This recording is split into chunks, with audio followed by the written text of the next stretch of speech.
Welcome to Morning Java here on DKPittsburghSport.com, brought to you as always by Get Go Cafe and Market, where right now you can get my favorite, the $3.99 breakfast combo, small coffee, hash brown, and of course your choice of a breakfast sandwich. And for the big eaters, 2 for $6 croissant sandwiches. Hey, it's a breakfast meal, but you can get it any time of the day. Lots of bread, always good. Let's talk about the Panthers. They're getting ready for their upcoming Georgia Tech opponent. Matt, you've been talking to the team after the dismantling at the hands of Penn State. Yeah. What's their mindset going into this week? Surprisingly, a really optimistic, really confident one. Okay. I mean, they've had time, spend Sunday and Monday breaking down film, and they're watching just breakdowns all over the field, that sort of thing. To a man. That's what a lot of us were watching. Breakdowns all over the field. But to a man, I mean, each guy on the line, as you talk to him, they're talking about how it wasn't Penn State guys blowing them off the ball. It's like when the guy across from you just out and out beats you, that's one thing. But when you're doing what Pitt does, missing assignments, making bad calls, guys are getting free runs at Kenny Pickett, that's the sort of thing that's correctable. And they sort of take optimism from, we're going into ACC with a 0-0 record, clean slate, Georgia Tech coming to town. This is a chance to get something started and get this one out of everyone's memory. Yeah, well, getting that out of everyone's memory is going to be tough, considering it was Penn State, it's a rival opponent, but now they're getting into ACC play. This is what really matters right now, because you want to assert yourself in the ACC, get you ready for this conference. Previewing Georgia Tech, Matt. There's one guy on offense that we got to talk about. Oh, yeah. Who's that guy? That's Mr. Marshall behind center, under center, whatever you want to call it.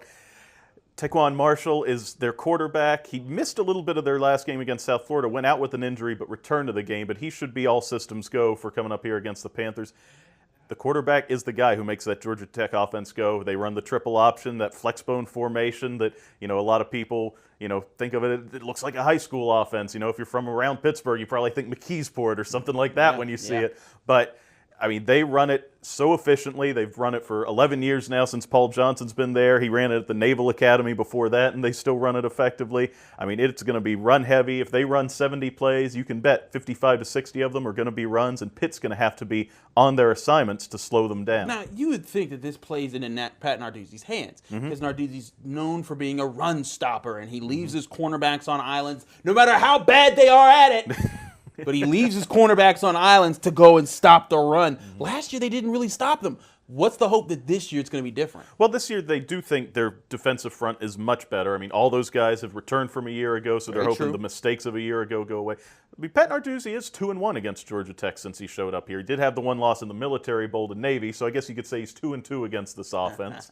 But, I mean, those guys, it comes down to assignments because – you've got a guy, at the mesh point, hit the fullback, a guy following the quarterback, a guy with the pitch man on the option. And if you do all three of those things, Georgia Tech, they're going to gain some yards on the ground, but they're not going to hit those big plays, which is what they thrive on when they can start gashing you for 10, 15 yards a pop. So what you're saying is that after a game when their loss was mainly because of assignments, they're going to be playing against a scheme that's going to force them to be really disciplined. Right, and I can tell you from the open practice that they had earlier in the week, Tuesday, that as soon as they went to individual periods, those linebackers are setting up there with the trash cans representing the O-line, and they've just got scout team guys running the option, guys staying with their man. The biggest challenge is recognizing the formations that Georgia Tech runs.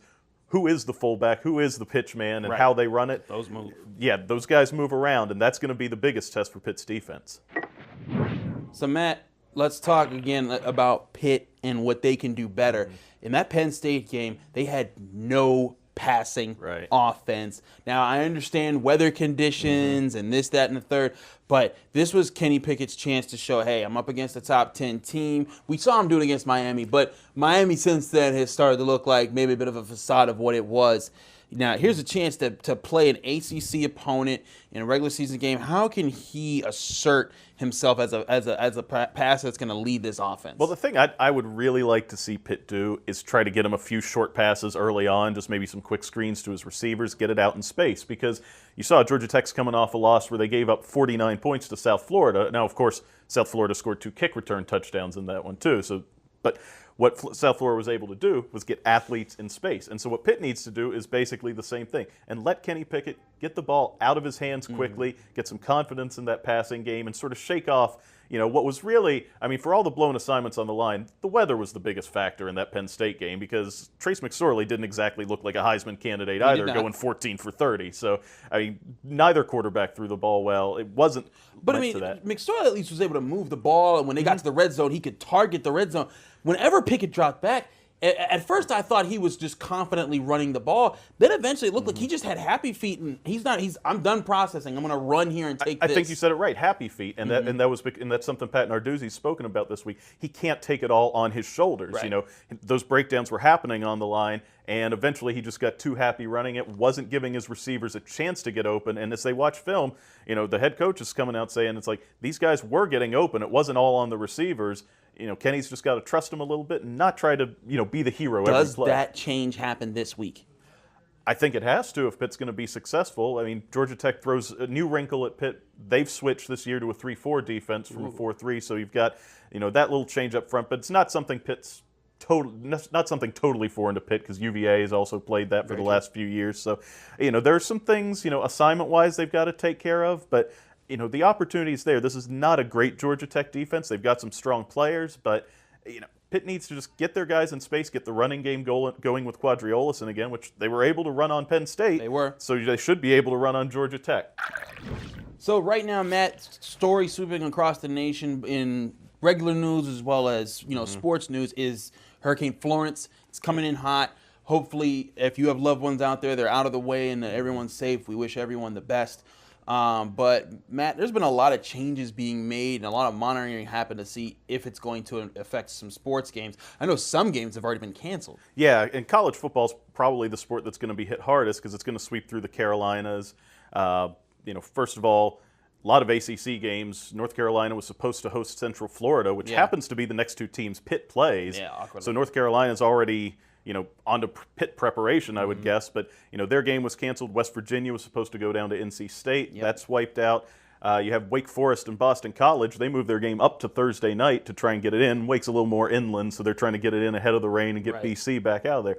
Duke, got to love the line from Duke coach David Cutcliffe. They were going out to Baylor, and got out of Durham early to make it to their game, and he said they called Omaha, and they showed up with a plane there on the Audible, which the Cutcliffe Tennessee ties, the Peyton Manning. I'm right with you, man. That was a good one, but yeah. So this is a story that it's more important really than sports. It really is. People, safety comes first with all these things. It is going to affect teams. Planning, some of these college teams are only going to have 11 games on their schedule, so in the end of the season, we might be talking about how that affects the bowl picture. But really, when you get down to it, it's about safety, because right now, along the North Carolina, South Carolina coastline, there's almost 1 million people that are under mandatory or optional evacuation right now. Yeah, this is a serious situation. Lives are at risk. You never want to play with these storms, and we've seen how damaging they can be to towns. Just get, sports are not this important. Get out of town. I know a lot of people. I've met a lot of people that say this is my home. I'm not going to leave it. You are a lot more. Your home is where you are at, not where your house is at. Yeah, and so like Chris said, best wishes to everybody down there. Hope everybody with family there, they can stay safe, that sort of thing. I'll actually be traveling down there when Pitt plays at Chapel Hill next Saturday on the 22nd. So I'm going to be headed down that way. Just hope everybody is safe, and best wishes to everybody in the path of the storm. Thanks for watching Morning Java. Happy Thursday.